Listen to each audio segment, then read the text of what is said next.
Hello and welcome to the program. Russia is not stopping their blatant information attacks against Ukraine. In 2018, Ukraine stood out as the most misrepresented country in pro-Kremlin media. Now, according to the experts, the number of fake stories just grows day by day. So what does Ukraine need to counter the hybrid information war more effectively? To discuss this, we welcome to the studio Maria Zhdanova. She's a digital strategist at stopfake.org project. Hello and thank you for joining us.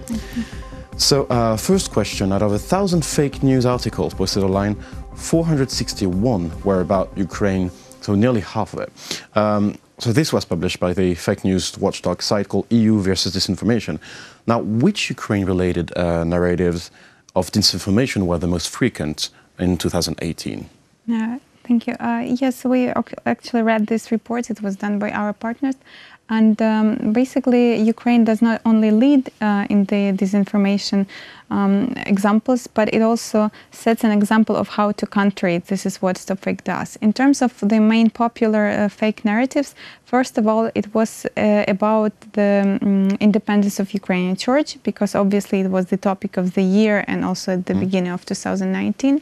The next one was about the, basically it's a story about Ukraine failing as a state, which is one of the biggest disinformation narratives, and the stories which are supporting these narratives would be about Ukraine doesn't having enough gas or oil or anything else to heat itself during the winter. Another example would be something about Ukraine being the most in-debt country, and so on and so forth. So these are the two leading narratives of the last year. Also, we see a continuation of fake stories about Crimea.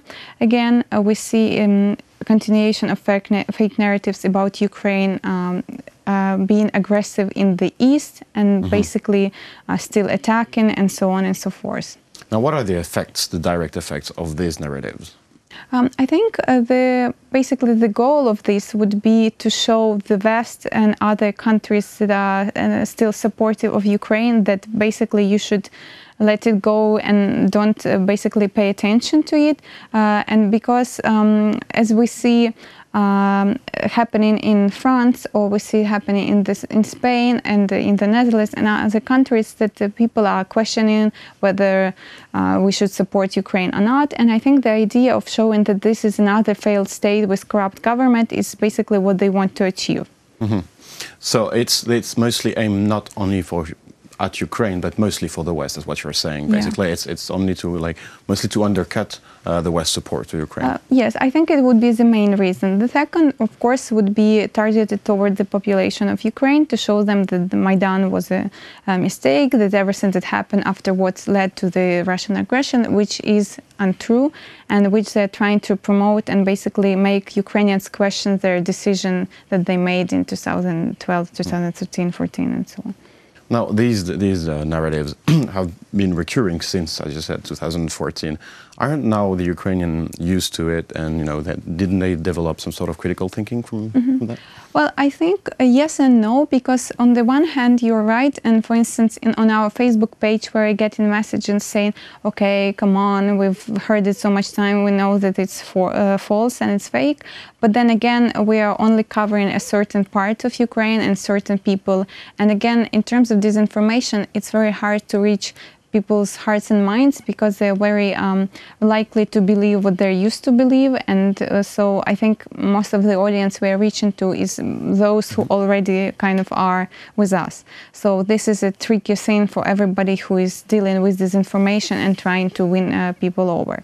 But then again, new narratives appear and new fake stories appear, such as, for instance, new ones in terms of Ukraine's relationship with Poland, with Hungary, and with other neighboring countries, and they're claiming some regions of Ukraine, or again some new narratives in the use of the language. So I think speaking about the language law and all these conflicts with Hungary. Yeah. So these are kind of the new ones that are appearing just now or the last year. So these fake news, or we could say in Russian, active measures, are part of the active measures which have been waged by Russia, by USSR in the 70s. And this idea of having, let's say, 50% truth and 50% not truth into this active measure kind of works in that sense. How to debunk those narratives? How does StopFake does to debunk those narratives? Yeah, that's very true, because at the beginning when we started our job, we saw the fakes being completely fake. So this was something quite easy to debunk because you just needed one phone call or one double checking of a source or something like that. Now they evolved, and we see more and more manipulation, whereas some of it is true, some of it is not. So what we continue doing here is we would try all the time to reach to the source of the story, especially if it's if the main character of the story is some politician or somebody who allegedly said something. We would try to reach out or find the tape of that speech or whatever and check with that. So that's the first thing we would do. Again, since we're using mostly journalistic method, we would reach out to official organizations to ask for data to either support or unsupport a certain claim. So these are the methods that we would use. And also we are quite technically savvy now. We are used to checking pictures, videos for whether they're true or not. And so this kind of helps us to see whether there were any manipulations. What also helps is the backgrounds that we already have. Since we know what narratives are the most popular ones, we're kind of trying to see whether this new story falls into one of those narratives or not. Now, did the open data sources like Bellingcat, this kind of a trend of open data source helped you a lot in this matter? Is it a completely different? Well, I would say it's a bit different one. Of course, everybody wants to be Bellingcat in terms of the magic that they can do. But then again, with StopFake, because it's based in the journalism school, where mostly journalists who learn how to utilize those tools. But I think what they're doing is a bit of a next level, because it's also a crowdsourced kind of investigations. They are asking their users to help, and they're mostly programmers and people with very great technical background. So I think kind of having organizations with different focus, such as StopFake and Bellingcat and EU versus disinformation, helps, because we can provide our different angles to the same issue. Now, the argument that people who are against your kind of organization say it's a question of legitimacy, right? They would say, okay, so if that news is fake, why wouldn't the news that you give is fake also? How do you ensure that this message pass as the most legitimate one? How do you implement that? Well, the kind of criticism that we are receiving is also about why we don't necessarily focus on Ukrainian media. And my answer to that would be that we decided initially to focus on just one side of the story, which would be to debunk Kremlin's disinformation. And we just don't have enough resources, human resources and time resources to check everybody else. And I'm sure there are organizations who would love to focus on Ukrainian issues, such as Vox Check, who are debunking basically stories about Ukrainian politicians and so on. And our idea is that we always try to show our thinking process, so everybody can recreate it and follow through why a certain message is a manipulation or is a fake. To the contrary of what Russia was trying to do with their Ministry of Defense and RTs setting out their own kind of fact-checking initiatives, where they would just claim, okay, this is fake, and never showing how they it out as fake, just labeled it without even showing how they figured it out.